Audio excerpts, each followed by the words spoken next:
What is up, weather enthusiasts? I'm your host, Pat's Path Predictor.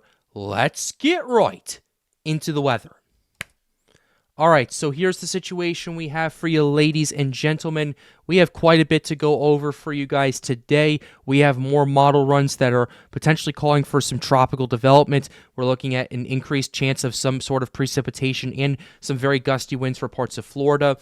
And in Georgia and parts of the Carolinas, we're going to be breaking over what was, excuse me, we're going to be talking about all of that, as well as kind of breaking down everything around that as well. Is this going to be tropical development, or is this going to be a situation where it's going to be more mid-latitude in organization? So with that being said, we're going to go ahead and dive right into it right here. Starting off, we have our ensemble charts for you guys right here across parts of the Atlantic. This is the European. This is the 0Z Euro as of this current point in time. Yes, I am recording this a little bit later. Video is going to be out around, in a little bit at the time of recording this video, so we will be looking at the 12Z data as well on top of this, since that is coming out. But ultimately, here is your 0Z data from the European. We'll go ahead and zoom in on this right here. Here's what the situation looks like right now. So what we're looking at is we're still looking at a kind of scattering of ensembles right here, not particularly too much from the European, but I am noticing there are a few ensembles that do have some power with it. So that's definitely picking up my interest. We're looking at right here. This one kind of cancels at around 968 millibars at the end of its run. Let's go ahead and move this back to about 8 days out. And then right here, 973 millibars, 993, 1006, 997. So there's definitely some ensembles right here, but these are more power ensembles. So that's definitely something that's kind of piqued my interest. Now, am I going to go ahead and sit here and say that, oh my goodness, we're going to be seeing some big storms developing? No, I'm not here saying that. It's still late May. We're not even in official hurricane season yet here in parts of the Atlantic. But ultimately, you are seeing some more pop, and you are seeing some more power with these ensembles. So let's go ahead and go to the next day. My goodness, some of these travel really, really far. 999, 1000, 1003. And all of that. And based on what I am seeing, it looks like some of these ensembles are of tropical origin, but others are from mid-latitude origin, like basically your warm chord storms are your hurricanes, your cold chord storms are your mid-latitude cyclones. That's the general gist that you get with this right here. But moving back to 10 days and taking a quick gander at that, I also want to curiously check the 12Z, see if we can pull this up. And the 12Z definitely is looking pretty interesting as well. 12Z is definitely showing more ensembles right here. We're not seeing, or maybe not be seeing as much power with these individual ensembles, but we are seeing more ensembles in general developing from the Caribbean and the Eastern Gulf region as well. That is very telling in my opinion, because before, what we were looking at is some ensembles a little bit scattered here and there wasn't really enough to form a conclusive opinion right away. But based on what I'm seeing right now, we definitely have seen a shift further up, and definitely a shift towards tropical development according to the European ensembles. I'm not 100% sure if the operational is out yet. We will definitely check that in a little bit. But by and large, definitely that signal is picking up more and more, and we've definitely started to see that over the last couple of days. So definitely a bit of a situation seeing this. Look at this, 988, 980, 999, 986. These ensembles have power to them. Now, does that guarantee that this is going to be a big, bad hurricane? Absolutely not. I'm not here to scare anyone. I'm not here to say, oh, this is going to happen, that's going to happen, XYZ is about to happen, we are all going to freak out Memorial Day weekend. No, that's not what I'm here for. What I'm looking at is, okay, the ensembles are definitely picking up on this more than they have in the past. Why are they picking up on this? And what could we potentially see for impacts if this does come to pass? So those are your European ensembles. Let's take a quick gander at your GFS ones as well. GFS, let's go ahead and start the 0Z run. 0Z definitely more concentrated, definitely seeing more support for your tropical development originating in the Caribbean before making landfall in Cuba and then impacting Florida and the northern Bahamas as well. So that's definitely something to keep in mind and pay attention to right here. Not a lot of power. The European ensembles are not as much, but they have more power to it. So definitely a little bit of a higher ceiling scenario, whereas the GFS has more of a situation where you have more ensembles, not as much power, but definitely arguably a stronger ensemble signal than the European. But granted, this is the GFS run, so the GFS is just kind of maybe being the GFS overall, because the GFS is notorious for kind of forecasting early season hurricanes. We've seen this in 2022, 2023, 2025, and we're seeing this maybe a little bit in 2026. But I don't know, if the Europeans continues to uptick and kind of follow the GFS's lead, we might be having something interesting happening going on in the next few days. So that's what your GFS 0Z is. Let's go ahead and take a quick gander at your 12Z data. 12Z data is definitely a bit more mixed than the 0Z, definitely still originating from the Caribbean, but we are seeing more scattering, not as much concentration with this. It still potentially impacts Cuba, Florida, and the southeastern United States, as well as the Bahamas, but there is a bit more of a scattering type of situation where there's not where it's not as kind of compact and it's a bit more scattered. So definitely a bit of an interesting shift over here. So overall, signal is still there. It's still legitimate signal, I would argue, based on what we're seeing, especially with the Europeans uptick a little bit, but we are a bit cautious right now at this current point, just to kind of more of a wait and see type of mode moving through right here. But it does definitely show an interesting retrospect right here. And I want to go ahead now and pull up some of the models real quickly. We'll go ahead and shift over to the operational runs. So this is the European 12Z. We'll also show the GFS, the Canadian, and a few others as well. Here is your European 12Z model operational. The ensembles definitely show more power and a bit more ensemble scenarios, but what does this show on the operational? Well, the operational doesn't typically show too much right away, and we've seen this in hurricane season where if the ensembles start picking up on a signal pretty intensely, sometimes it takes 2 to 3 days for the operational runs to catch up to the ensembles. We've seen this on numerous instances. We saw this with Hurricane Aaron last year. We saw this with Idalia. We saw this with Hurricane Fiona. We saw this with Hurricane Ian as well. Operational runs were definitely catching up to the screaming ensembles, as I like to say, but we'll have to pay attention to it right here, because overall May 30th, June 1st, not seeing too much happening in the grand scheme of things right here. So definitely something to pay attention to. But you are seeing a pretty rainy weekend and a pretty rainy week for a lot of Florida, especially as this system starts to move through, allegedly, according to some of these model runs right here. The question is this going to develop into something tropical or not? We're not 100% sure about that. The European does show a low pressure system by June 2nd, June 3rd right here, but I am questioning is if this is subtropical or tropical in nature, or if this is a cold core mid-latitude cyclone that's developing over here. So that's definitely something to keep in mind right there. So that's kind of what we're looking at according to this Europeans 12Z run as well. Let's go ahead and show you the GFS, because the GFS, at least the operational run, definitely has shown quite a bit more aggression, especially on the 0Z and in the 12Z. So we'll go ahead and pull up the 0Z first, and then we'll go ahead and show you the 12Z. So 0Z run has the system organizing, developing in the Caribbean as the ensemble show, and then making landfall in Cuba as a 1001 millibar disorganized tropical storm before moving through the Florida Strait, and then making landfall in southern Florida potentially as a strong tropical storm.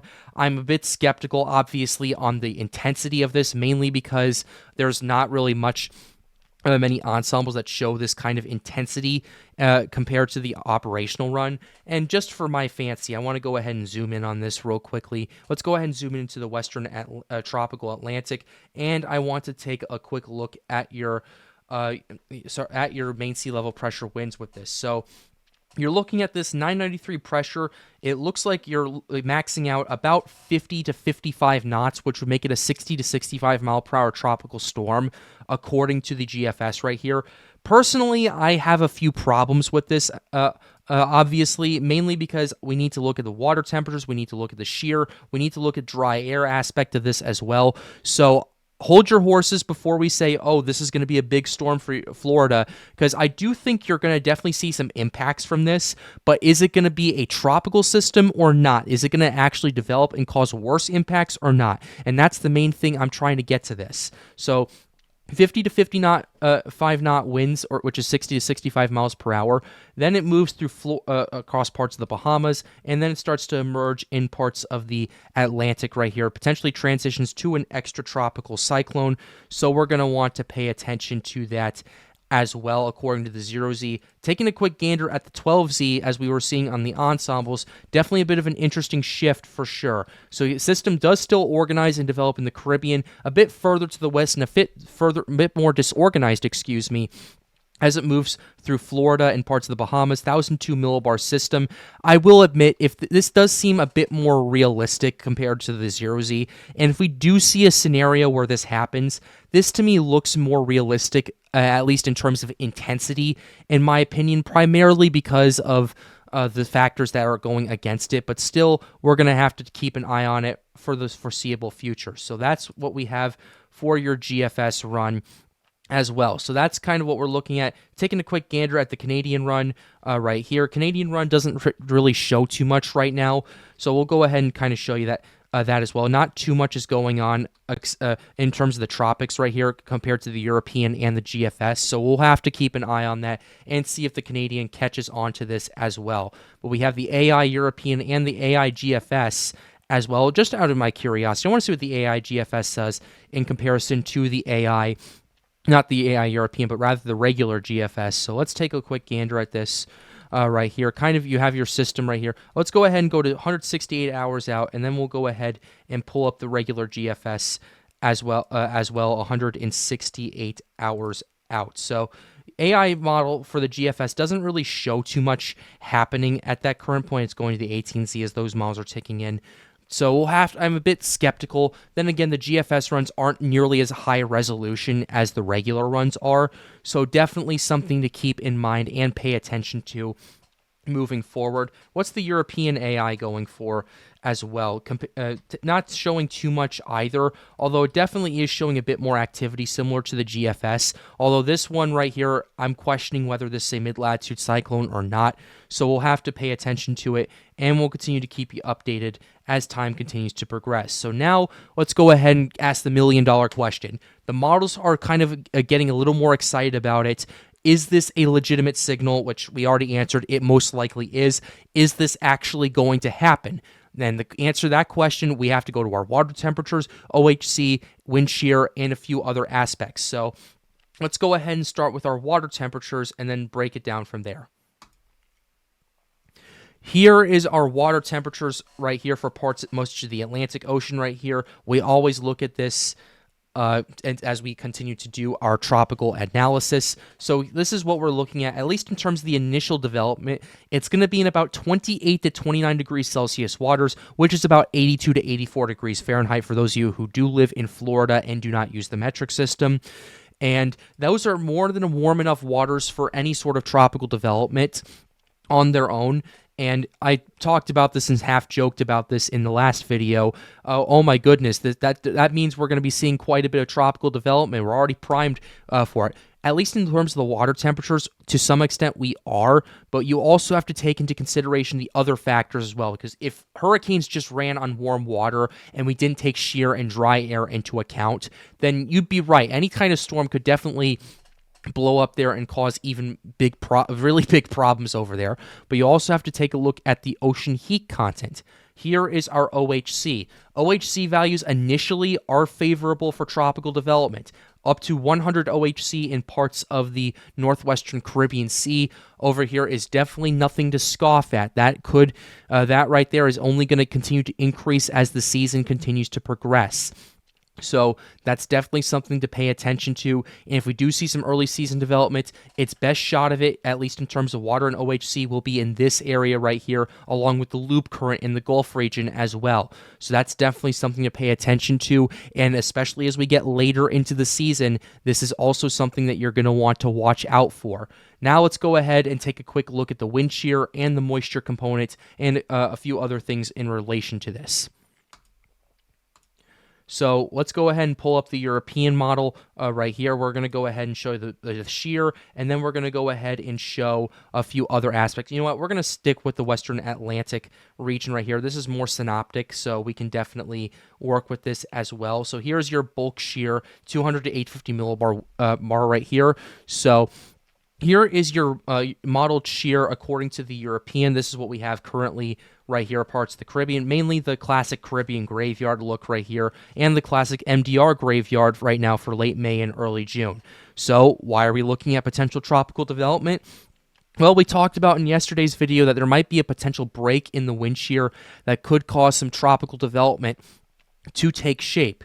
Is that break going to continue? Well, let's go ahead and take a quick look. Let's go ahead and go to 48 hours out. 48 hours out, yes, you are still seeing that break that may be starting in parts of the Atlantic right here. Definitely something to pay attention to right here.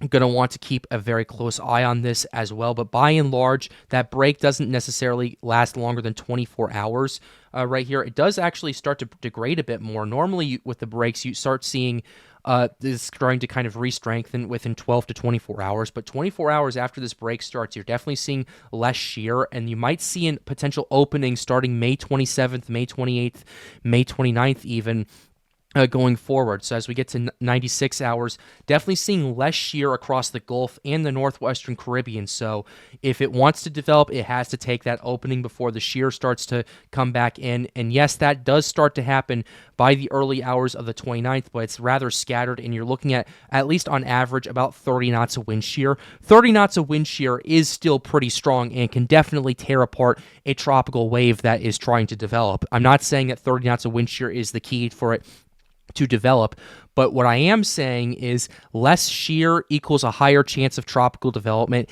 and I have seen tropical cyclones get their act together in this kind of wind shear before. Not saying it's going to happen here, but what I am saying is it's possible. Like 50 plus knots is a little bit more unfeasible, but 30 knots isn't as bad right there, but still it's a pretty big amount to take a gander at. So that's what we're looking at for May 30th. So that break kind of stays there, and it remains relatively the same until the 31st, when it starts to weaken a little bit down to about 20 to 25 knots before ramping back up in parts of the Gulf, before completely collapsing for a little bit on June 1st, and just kind of taking those few hours right there to keep an eye on that for sure. But we'll have to move and see how this pans out. But definitely overall, the shear is not fantastic for this, but as long as there's not very much dry air, it is feasible for tropical development to take place here.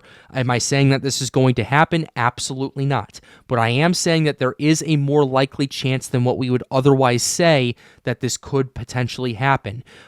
So that's kind of what we're looking at for your wind shear. Now let's go ahead and take a quick look at the moisture component to all of this. Here's your moisture according to the European. Dry air remains a bit of a hazard for tropical development across parts of the region right here. I say hazard in terms of it being against tropical development instead of it being for, but by the time we get to about 84 hours out, you're definitely seeing more moisture across the Gulf and the Caribbean, as you're seeing that bit of a moisture infusion as the system would allegedly start to get its act together, organize, and develop. But by the time we get to May 30th, there is some dry air that moves into the east, not the eastern, but rather the western Gulf, that does start to slowly make its way over. But ultimately, this is a good moisture pocket for tropical development. So the shear may not be the most fantastic, but the moisture definitely is there. Although the main problem I have with it is if this system causes any sort of dry air entrainment right here. So that's kind of another factor that you're going to want to pay attention to, especially as we get to the 31st and the 1st of June, because that dry air becomes a bit more widespread, yes, but it is also mixable dry air, which means it is essentially more of a situation where any sort of tropical development can get through it, can fight through it, and ultimately still develop as long as it mixes all the dry air out. It's not as much of an insurmountable shot of it happening if it were from before. But by and large, ultimately, that's kind of your situation. You definitely are seeing all the ingredients slowly starting to come together a bit better than they did yesterday. So that's something that you're going to want to watch out for, and we will continue to keep you updated on that here on the Pat's Path Predictor channel. But with that being said, we are going to go ahead and close this video out right here. I really hope you enjoyed it. Be sure to like the video and subscribe to the channel if you are new. The goal, as always, is to get more people engaged with weather. Be sure to join the Storms United Discord server. Link to that is in the end screen. And with that being said, have a wonderful day, guys. Stay safe.